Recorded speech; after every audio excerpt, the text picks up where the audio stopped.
Dear student, welcome to our today's class of Divine Public School.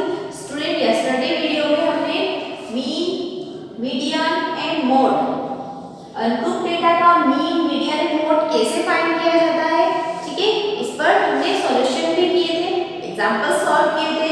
Okay, सो अभी हम इसको revise कर लेते हैं, देन हमारा आज का टॉपिक स्टार्ट करेंगे. क्लियर है? So start is mean. Mean क्या होता है? मीन दैट मींस माध्य. ओके, हम एवरेज फाइंड करना जानते हैं कि एवरेज कैसे फाइंड किया जाता है. एवरेज दैट मींस औसत. ओके, सो मीन स्टैटिस्टिक्स में एवरेज को मीन कहा जाता है, दैट मींस माध्य. इसमें भी वही प्रोसेस है जो एवरेज में एवरेज को फाइंड करने के लिए की जाती है. ठीक है, that means sum of all observation. Observation that means जो भी अनग्रुप्ड डेटा हमें गिवन रहेगा. यहाँ पर हम अनग्रुप्ड डेटा की बात कर रहे हैं. ओके, सो जो भी अनग्रुप्ड डेटा हमें गिवन है वो सभी डेटा का सम divided by number of observation. That means कितना डेटा हमें गिवन है. फॉर एग्जांपल एक डेटा हमें गिवन है तो इन सभी नंबर्स का तो सम और डिवाइडेड बाय नंबर्स. ये कितने नंबर्स में है, दैट मींस इनकी नंबर्स 1 2 3 4 5 6 7 8 9 10 11 12 13 14 15 16 17 18. दैट मींस ये 18 ऑब्जर्वेशन है. कितना ऑब्जर्वेशन है? 18 है. तो हम 18 से डिवाइड करेंगे और इन 18 को आपस में ऐड करेंगे. ठीक है, दैट मींस इन सभी का तो सम divided by number of observation. Number of observation that means जो डेटा हमें गिवन है उनकी संख्या, उनका नंबर, है ना. तो मीन फाइंड करने के लिए सम ऑफ ऑल ऑब्जर्वेशन, सारे ऑब्जर्वेशन का सम divided by number of observation. कितने ऑब्जर्वेशन हमें गिवन है उतना number. Clear it? Next median. Median find किया जाता है. मीडियन होता है सेंटर. ओके, जब हम यहाँ पर हम टू कंडीशन में मीडियन फाइंड करना सीखेंगे. जब एन दैट मींस ऑब्जर्वेशन के नंबर्स, नंबर ऑफ ऑब्जर्वेशन. ठीक है, एन क्या है? Number of observation. सो यदि एन इज इवन और एन इज ओड, दोनों कंडीशन में हमें मीडियन फाइंड करना सीखना है. हमें हमेशा ही जो डेटा है ऑब्जर्वेशन है हमेशा सम इवन नंबर में से तो नहीं होगा, इवन भी होगा और ओड भी होगा. दोनों ही कंडीशन में हमें मीडियन फाइंड करना होगा. तो दोनों में अलग-अलग साइड से, अलग-अलग वे से मीडियन फाइंड किया जाता है. तो देखते हैं, देखिए इसको टेस्ट एग्जांपल भी सॉल्व किया था हमने, बहुत इजी है. सो मीडियन फाइंड करने के लिए if a number of observation is odd, यदि नंबर ऑफ ऑब्जर्वेशन ओड है, फॉर एग्जांपल ये, तो यहाँ पर 1 2 3 4 5 6 7 8 9 10 11 12 13 14 15 16 17 18 है यहाँ पर. तो ये 18 कैसा है? इवन है. यदि यहाँ पर 19 होता, है ना, हम ओड की बात कर रहे हैं, यदि यहाँ पर 19 होता, ये जो नंबर ऑब्जर्वेशन है कितने है? 19 है. तो कैसा होता? ओड होता. ठीक है, तो जब ओड होता है, नंबर ऑफ ऑब्जर्वेशन कैसे हो? ओड हो, तो इस कंडीशन में मीडियन क्या होता है? एज plus 1 by 2 observation. That means इस नंबर वाला ऑब्जर्वेशन मीडियन कहलाएगा. क्लियर है? फॉर एग्जांपल यहाँ पर लिखते हैं हम 1. ठीक है, फॉर एग्जांपल, तो अब यहाँ पर हो गए 19 ऑब्जर्वेशन. ठीक है, सो 19 ऑब्जर्वेशन हो गए तो मीडियन कैसे फाइंड होगा? 19 plus 1 by 2, that means 19 plus 1 20 upon 2, so 10. That means 10th वाला जो ऑब्जर्वेशन है वो इसका मीडियन कहलाएगा. क्लियर है? 10th नंबर पे जो भी नंबर लिखा है वो मीडियन कहलाएगा. ओके, अब हम बात करते हैं if a number of observation is even. अब यहाँ पर है 18 है फॉर एग्जांपल. सो इवन है, ये इवन है तो कैसे फाइंड किया जाता है मीडियन? तो the median is the average. Median is the average. इनका average n by 2 term, n by 2 plus 1 term, इन दोनों टर्म का ऑब्जर्वेशन. इन दोनों से जो नंबर फाइंड होगा उनका एवरेज नहीं, इस इतने नंबर पे जो ऑब्जर्वेशन है उनका एवरेज, उनका एवरेज होगा मीडियन जब n हो इवन. क्लियर है? इनके एग्जांपल्स जरूर सॉल्व कीजिएगा. इनके जो असाइनमेंट में क्वेश्चन गिवन है उनको जरूर सॉल्व कीजिएगा. बहुत ही इजी है और इंटरेस्टिंग है. ठीक है, जब आप सॉल्व करेंगे तो आपको प्रॉब्लम फेस करना होगी, तभी आपको क्वेश्चन सॉल्व करना आएगा. ओके, तो इन क्वेश्चंस को जरूर सॉल्व कीजिए. ये अभी हमारे पास बेसिक में है, पर जब बड़ी क्लासेस में जाएंगे ना तो इनका लेवल हाई होता जाएगा. यदि हम बेसिक अच्छे से समझ जाएंगे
5 टाइम तो है 6, ओके 6 कितनी टाइम है 5 टाइम है। देन यहाँ पर 5, सो 1 2 3 टाइम है 5, तो 5 कितनी टाइम है 3 टाइम।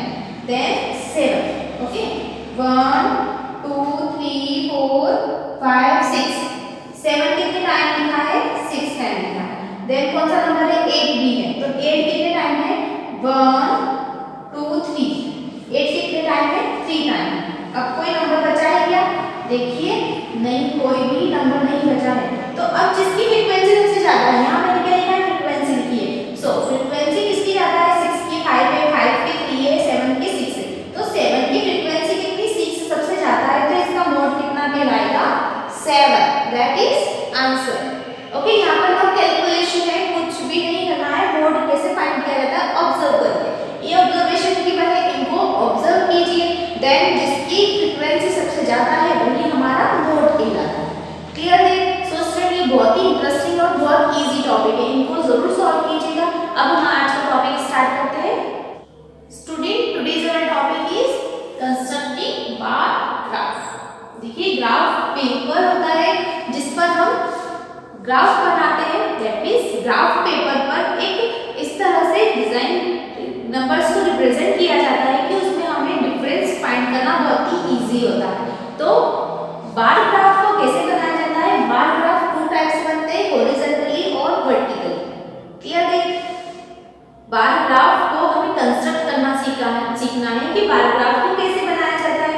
तो स्टूडेंट पहले तो हम ये जान लेते हैं कि 2 टाइप से यहाँ पर बार ग्राफ बनाए जा सकते हैं, तो हॉरिजॉन्टली और एक वर्टिकल। ठीक है। So for example graph paper में वी नो दैट, आपने ग्राफ पेपर देखा होगा। सो इस तरह से यदि कोई डेटा रिप्रेजेंट किया गया है तो ये कहलाता है बार ग्राफ। ठीक है। देन एक डेटा इस तरह से रिप्रेजेंट किया जाता है,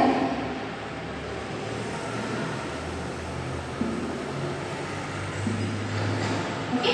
सो ये वर्टिकली बार ग्राफ कहलाता है, ये हॉरिजॉन्टली बार ग्राफ कहलाता है। इसमें नंबर्स इधर भी डेटा लिखा जाता है, उधर भी डेटा लिखा जाता है। ठीक है। इसको हम बुक की हेल्प से बहुत अच्छे से समझ पाएंगे। अभी हम इसे की बार ग्राफ कितने टाइप से बना सकते हैं, हम 2 टाइप से, तो हॉरिजॉन्टली वर्टिकली और हॉरिजॉन्टली बार ग्राफ को कंस्ट्रक्ट किया जाता है। इसके लिए कुछ रूल्स है, उन्हें डिस्कस करते हैं। Today's our topic is constructing bar graph. A bar graph is a pictorial representation of numerical data by a number of bars. Rectangle type से बनते हैं, of uniform width erected horizontally or vertically with equal spacing between them. The height of or length of a bar column indicates the numerical value of the data. Okay, so bar graph से हम pictorial representation है numerical data का। Okay, तो number of bars of uniform width erected horizontally और vertically, 2 type से होता है ये, हॉरिजॉन्टली और vertically, with equal spacing. Spacing कैसी होती है, इक्वल बिटवीन देम। ठीक है। अब कैसे कंस्ट्रक्ट किया जाता है, इसके लिए वर्किंग रूल है। सो हम वर्किंग रूल पढ़ते हैं। First is take a graph paper. काय पे बनाया जाता है ये ग्राफ पेपर पर, तो हमें एक ग्राफ पेपर चाहिएगा। And draw 2 line perpendicular to each other on it. Perpendicular line की तरह यहाँ पर हमें 2 लाइन बनानी है, एक ऐसे और एक इससे। ठीक है। And call them horizontal and vertical axis. इन्हें हमें नाम देना हॉरिजॉन्टल एक्सिस, जो कि इस तरह से होगा, और ये वर्टिकल एक्सिस। ठीक है। Second, along horizontal and vertical axis mark the corresponding information according to the question. Choose a suitable scale to determine the height of the bars. And fourth step is calculate the height of various bars according to the scale chosen. Okay, so student अभी जो हमने 4 steps पढ़ी है, अब इसके according हम example solve करते हैं तो हमें बहुत अच्छे से क्लियर हो जाएगा। ठीक है। सो इन स्टेप्स को इस एग्जाम्पल पर फॉलो करते हैं। So example is 100 students of class 6 in a school appeared in annual examination. The number of students passing in different subject is tabulated below. यहाँ पर हमें एग्जाम्पल में देखिए टेबल गिवन है, टेबल में गिवन है सब्जेक्ट और नंबर ऑफ स्टूडेंट पास, किस सब्जेक्ट में कितने स्टूडेंट पास हुए हैं वो डेटा गिवन है. सो इंग्लिश में 80 स्टूडेंट पास हुए हैं, हिंदी में 60 स्टूडेंट पास हुए हैं, मैथमेटिक्स में 70 स्टूडेंट पास हुए हैं. कौन सी क्लास की बात कर रहे हैं? क्लास 6 की बात कर रहे हैं. ठीक है, क्लास 6 में सब्जेक्ट के अकॉर्डिंग यहाँ पर कितने स्टूडेंट पास हुए हैं वो लिखा है. अब जनरल साइंस में 90 स्टूडेंट पास हुए हैं और सोशल साइंस में 50 स्टूडेंट्स पास हुए हैं. ठीक है, represent the data bye a bar graph. इस डेटा को बार ग्राफ में रिप्रेजेंट किया जाता है. देखिए ये जो इस तरह से 1 सेंटीमीटर के स्क्वायर बने थे, ये ग्राफ पेपर होता है. वी नो दैट, आपने इस पर ग्राफ बनाया होगा लास्ट प्रीवियस क्लास में. सो देखिए ये ग्राफ पेपर है, इस पर ये हॉरिजॉन्टली लाइन और ये वर्टिकली लाइन, इस तरह से दो लाइन बनाते हैं. इसे परपेंडिकुलर लाइन कहेंगे इस लाइन पर. ये जो हॉरिजॉन्टली लाइन है इस पर वर्टिकल लाइन को परपेंडिकुलर कहते हैं. ये इस तरह से शो हो रही है ना, ठीक है, तो इसे परपेंडिकुलर कहेंगे इस लाइन को इस लाइन पर. क्लियर है? सो एक हॉरिजॉन्टल लाइन बनाना है और एक वर्टिकली लाइन बनाना है. हॉरिजॉन्टल लाइन पर हमने सब्जेक्ट यहाँ पर डिस्क्राइब किया है, सब्जेक्ट लिखे हैं, एंड वर्टिकली लाइन पर कितने स्टूडेंट पास हुए हैं उनका डेटा लिखा है 0 to 100. 0 to 100 के बीच में कितने स्टूडेंट पास हुए हैं तो वो लिखा है. अब देखिए ये जो ग्राफ में लाइन बनी है, ठीक है, इस तरह से, तो यहाँ पर इंग्लिश में कितने स्टूडेंट पास हुए हैं. सो यहाँ पर मेजरिंग की है 0 से 20, एक बॉक्स 20 है, देन दूसरा बॉक्स पे 40, देन 60, देन 80, देन 100. यहाँ पर स्केल लिखी है 1 unit is equal to 20 student. क्या स्केल है? 1 यूनिट. 1 यूनिट है मीन्स इस लाइन से इस लाइन पर, इसे जूम करके देखिएगा तो देखिए एक बॉक्स हमें यहाँ पर हर पूरे ग्राफ पेपर में बॉक्स बॉक्स बॉक्स 1 सेंटीमीटर के बॉक्स बनाए गए हैं और एक बॉक्स में 10 पॉइंट से लाइन से. ओके, तो यहाँ पर हमने माना है कि यहाँ पर जो 0 से 20 एक यूनिट है, एक यूनिट है इसमें 20 स्टूडेंट्स हैं. फिर सेकेंड यूनिट 20 से 40, देन थर्ड यूनिट 40 से 60, 60 से 80, 80 से 100. इस तरह से स्केल यहाँ पर हमने बनाई है. ओके, अब फर्स्ट है इंग्लिश में 80 स्टूडेंट पास हुए हैं, है ना, तो नंबर ऑफ स्टूडेंट कितने हैं? 80. 80 यहाँ पर आ रहा है तो हम इस इंग्लिश पे ये 1 यूनिट ली हमने, ठीक है, और 80 तक के इसको डार्क कर दिया है. ठीक है, ये वर्टिकली बना रहे हैं हम. देन सब्जेक्ट है हिंदी. हिंदी में कितने स्टूडेंट पास हुए? 60. तो यहाँ पर देखेंगे हम 60 कहाँ आ रहा है, तो इसकी लाइन पर यहाँ तक हमने इसको डार्क किया है. ठीक है, नेक्स्ट मैथमेटिक्स में 70 स्टूडेंट पास हुए हैं, तो देखिए यहाँ पर हमारे पास मार्क्स 70 नहीं है, ठीक है, बट कितना है 100, 80, 60. तो 70 कहाँ आता है? 60 और 80 के बीच में आएगा. तो देखिए इसका सेंटर पॉइंट कहाँ है? यहाँ, ये इसका सेंटर पॉइंट है. तो इससे इस लाइन से बिल्कुल मिलती हुई यहाँ पर हमने 70, मैथ्स में कितने स्टूडेंट पास हुए? 70. तो इस तरह से ये बार यहाँ पर बनाया है, डार्क किया है, इसको रिप्रेजेंट किया है. ठीक है, then general science. General science में 90 स्टूडेंट यहाँ पर पास हुए हैं. तो 90 तो यहाँ पर स्केल पे नहीं लिखा है ना, बट 80 और 100 वी नो दैट कि 90 कहाँ आएगा? 80 और 100 के बीच में सेंटर में आएगा 90. ओके, तो इससे इस लाइन पर हमने बनाना है 90 जनरल साइंस में. Okay, then social science. तो सोशल साइंस में कितने स्टूडेंट? 50. सो 50 का आएगा 40 के बाद और 60 से पहले, दैट मीन्स इसके सेंटर पॉइंट पर आएगा 50. तो इस तरह से हमने इसको डार्क किया है. Okay student, that is very simple. आप भी इसकी प्रैक्टिस कर सकते हैं. ग्राफ पेपर लीजिएगा. ओके, इस तरह से सब्जेक्ट मार्क करना है और नंबर ऑफ पास्ड स्टूडेंट्स के नंबर पास करना है. ठीक है, आपको मार्क करना है. देन ये मार्क करना बहुत ही ईजी हो जाएगा अब, क्योंकि यहाँ पर हमें गिवन है कि इंग्लिश में 80 स्टूडेंट पास हुए हैं. तो 80 कहाँ है? यहाँ पर है. तो इससे मिलती हुई लाइन पर हमें इस तरह से डार्क करना है.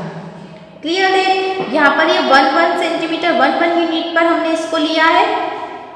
सो इसको अपनी कॉपी अपने ग्राफ पेपर पर खुद से एक बार और सॉल्व कीजिएगा. एक बार देख के सॉल्व करना, एक बार बिना देखा देख सॉल्व करना, तो आपको अच्छे से आ जाएगा. स्टूडेंट नेक्स्ट एग्जाम्पल देखिए, ये नेक्स्ट टाइप का है. दैट मीन्स यहाँ पर हमें बार ग्राफ गिवन है, बट इससे रिलेटेड क्वेश्चन के आंसर देना है हमें यहाँ पर, ठीक है। तो देखिए, देखते हैं इसे। Read the bar graph given below carefully and answer the following questions. ये बार ग्राफ गिवन है, सो इसे हम भी पहले अच्छे से पढ़ लेते हैं, इसको ध्यान से देख लेते हैं, ठीक है। यहाँ पर देखिए, ये हॉरिजॉन्टल लाइन, ये वर्टिकल लाइन। हॉरिजॉन्टल लाइन पे नंबर ऑफ चिल्ड्रन का डेटा है, एंड वर्टिकली लाइन पर नंबर ऑफ फैमिलीज है ना, उसका डेटा गिवन है। और यहाँ पर मेजरिंग दी गई है। Bar graph show the number of children in different families, number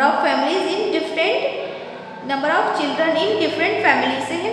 so अब देखिए, 1 नंबर ऑफ चिल्ड्रन 1 40 से यहाँ तक है, 2 सो 90 तक है, 3 कहाँ तक है, 70 तक है, 4 कहाँ तक है, 40 है ना, 5 की लाइन कहाँ पर जा रही है, 30 पर, 6 नंबर ऑफ चिल्ड्रन 6, सो 6 कहाँ पर है, 10 पर, ठीक है। तो ये हमने अच्छे से देख लिया। अब क्वेश्चन को पढ़ते हैं।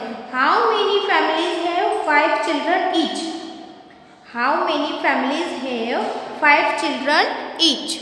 दैट मीन्स यहाँ पर हमें क्या फाइंड करना है, नंबर ऑफ फैमिलीज। ऐसी कितनी फैमिलीज हैं जहाँ पर 5 चिल्ड्रन है। तो अब इस बार ग्राफ को कंसीडर करते हैं। यहाँ पर देखिए, 5 कहाँ पर है, यहाँ, और कितनी फैमिलीज पर ये करस्पॉन्डिंग हो रहा है, सो 30 है ना, 30 पर मैच हो रहा है। दैट मीन्स यहाँ पर कौन सा ऑप्शन करेक्ट है, सी 30। तो 30 फैमिलीज है 5 चिल्ड्रन ईच, है ना। 5 चिल्ड्रन कौन सी फैमिली में से करस्पॉन्डिंग है, 30 से, ठीक है। Next, how many children per family are there in the maximum number of families? Next, how many children per family are there in the maximum number of families? Maximum number of families, how many children, okay. So सबसे ज़्यादा children 2 वाले बार पर है, ठीक है। 90 families ऐसी हैं जहाँ पर 2 चिल्ड्रन है, okay. So that means B option is correct. Then what is the maximum number of children in a family? Maximum number of children in a family, this is 6, okay. So option C is correct. That is very simple. Bar graph हमें given रहेगा, so उससे related question given रहेंगे, उनके answer देना है। कहाँ से देना है, इस ग्राफ में से सर्च करना है, ठीक है। फर्स्ट क्वेश्चन इज कि हमें बार को कंस्ट्रक्ट करना सीखना है बार ग्राफ पर, ओके। और then second question type is कि हमें बार ग्राफ गिवन रहेगा, उससे रिलेटेड क्वेश्चन गिवन रहेंगे, सो उसके आंसर हमें देना है बार ग्राफ को कंसीडर करके। Clear that? Example, the following tabulated data represent the production of cars in a car factory during 4 consecutive years. देखिए, यहाँ पर ईयर्स है और कार का प्रोडक्शन का डेटा हमें गिवन है कार फैक्ट्री में, ओके।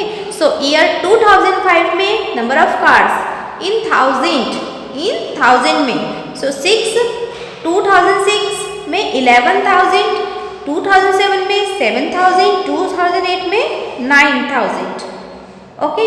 सो यहाँ पर ये टेबलेटेड डेटा हमें टेबल में गिवन है, इसको हमें रिप्रेजेंट करना है।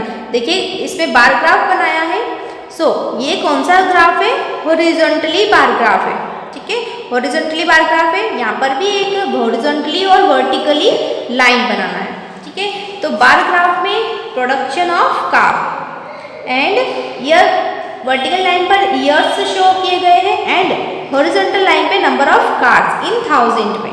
सो 0, 1, 2 नंबर ऑफ स्केल यहाँ पर पहले आइडेंटिफाई करना है हमें। स्केल कितनी लेना है, 1 यूनिट इज इक्वल टू 1000। जो 1 यूनिट किसको बोलते हैं, यहाँ इस पॉइंट से इस पॉइंट के बीच को 1 यूनिट बोलते हैं, ठीक है। सो 1, 0 से 1, 1 से 2, 2 से 3, 4, 5, 6, 7, 8, 9, 10, 11, 12, 13। ये 1000, 1 यूनिट इज इक्वल टू कितना है, 1000 है। और यहाँ पर ईयरली दिखा है 2005, 2006, 2007, 2008, ठीक है। अब यहाँ पर प्रोडक्शन में 2005 में 6000 कार बनाई गई है फैक्ट्री में, ठीक है। तो 2005 में 6 कहाँ आ रहा है, यहाँ पर 6 है, तो इस लाइन से हम इसको यहाँ पर इस तरह डार्क करते हैं, ठीक है। देन 2006 में 11,000 तो 2006 यहाँ पर है और 11 हमारा यहाँ पर है। सो इस तरह से हमें लाइन को मैच करना है, देन यहाँ पर इस तरह से डार्क करना, ठीक है। इसी तरह 2007 में 2007 का डेटा कंसिडर कीजिए, कितने 7000 कार है। सो 2007 में 7 यहाँ पर है, सो इसका पॉइंट हम इसके कॉर्नर से इस कॉर्नर तक मैच करते हैं, देन इस तरह से हमें यहाँ पर इसको डार्क शो करना है। इसी तरह 2008 में 9000 कार बनाई गई है, तो 2008 यहाँ पर है और 9 हमारा यहाँ पर है। सो ये वाला इसके कॉर्नर तक हम जाएंगे, देन इस तरह से डार्क करें, ठीक है। That is very simple. Okay student, in question की प्रैक्टिस जरूर कीजिएगा, बहुत ज़्यादा टाइम नहीं लगता है इसमें और बहुत अच्छे से हम जल्दी इसके इजीली कर सकते हैं। Next example, read the bar graph given in the figure of example 13 and answer the following questions.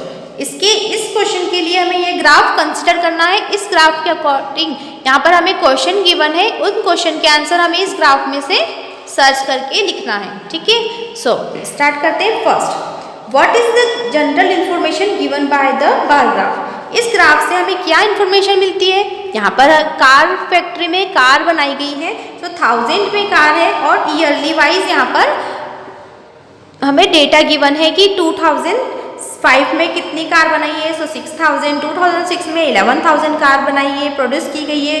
2007 में 7000 कार प्रोड्यूस की गई है और 2008 में 9000 कार प्रोड्यूस की गई है। सो हमें यहाँ पर इंफॉर्मेशन मिलती है। This bar graph is general gives information about the number of cars produced in a car factory for 4 consecutive years from 2005 to 2008।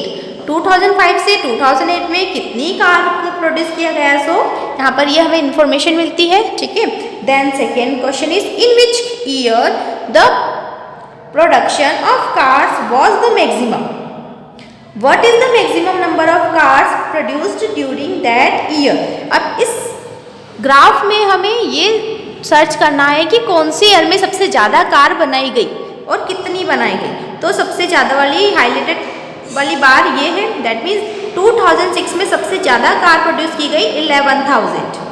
कितने thousand? 11,000। So the maximum number of cars were produced during the year 2006, the maximum number is 11,000। Next, in which year the production of cars was minimum.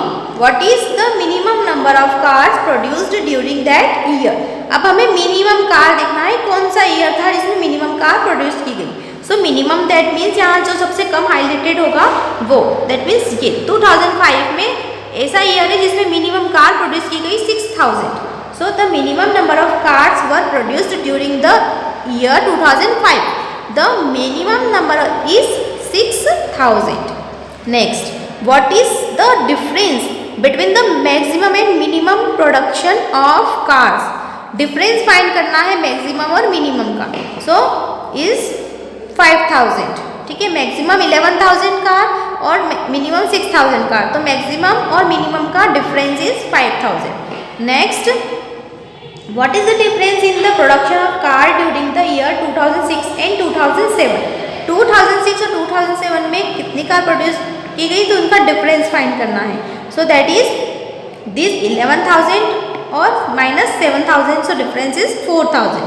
Next, what is the ratio of the production of cars during the year 2005 to that in the year 2008।